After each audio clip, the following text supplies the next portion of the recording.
have now left, and but still those people that we've been describing, possibly 9-10% of the population who remain implacably opposed to the Queen's presence here in Ireland, even if a majority of people are happy to see her in the country on this historic state visit. Virgo and Sean are still here with me as the Queen arrives at Trinity College, which can boast among its alumni Jonathan Swift, physicist Ernest Walton, Samuel Beckett, Nobel Prize winner for literature, philosophers like Edmund Burke, playwright Oscar Wilde, and Professor Sean Duffy, of and course. Professor Sean Duffy as well.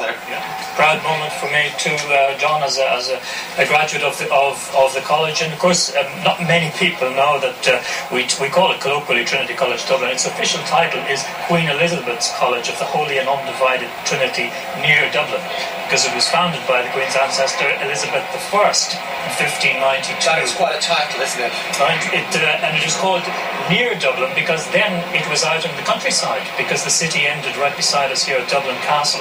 We were inside the walls. That was out in the suburbs. Now, of course, it's at the very heart of the city of Dublin. It has been for 400 years the premier centre of learning, both in the city and in the country. And formed by a small group of Dublin citizens in 1592. Indeed, of course, the site was originally a monastery, an Augustinian priory, that was founded in the 1160s by none other than Diarmaid MacMurrough, the man who invited the English into Ireland. And it continued as a monastery until Henry VIII, another of the Queen's ancestors, dissolved it in the late 1530s. Well, we've talked about, there we are, the first interaction with crowds who have been kept back quite a long way behind crash barriers and all the rest of it. I think the crowds you're looking at are probably journalists.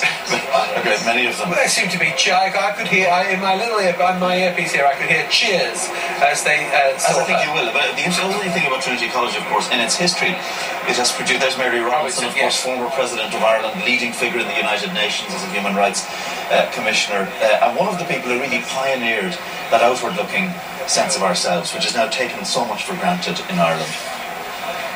And the provost, they're introducing the Queen to the librarian.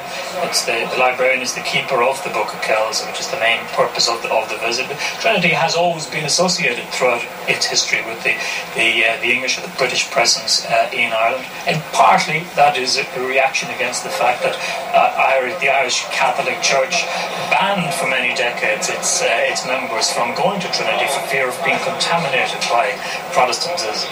It's only indeed in the 1970s that the ban that we Catholics imposed on ourselves from entering Trinity was removed. Now, I just wanted to point out that if you're thinking, well, it's all a bit dimly lit in here, that is because we can't put the full camera lighting rig in there, because this is such a precious thing, and you wouldn't want to subject it to all that light and heat. Yes, the Book of Kells was made about the year 800 AD, so it's just 1200 years old. Ironically, again, it is a symbol of the connections between Ireland and Britain, because although we call it the Book of Kells, it was preserved at Kells for many centuries. It was originally crafted in Iona, in a little Irish colony in northern Britain. And so that's something we don't like to admit to here. We colonised the Brits before they ever colonised us. And, our monks went up to Scotland. They founded the kingdom.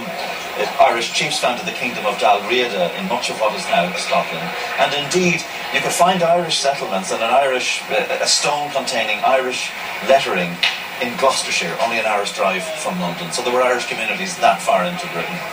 So in some senses, Britain was getting its own back on Ireland. It had been at the receiving end of Irish expansion in the period after the collapse of the Roman Empire. And so I suppose, these connections have toed and froed over the centuries.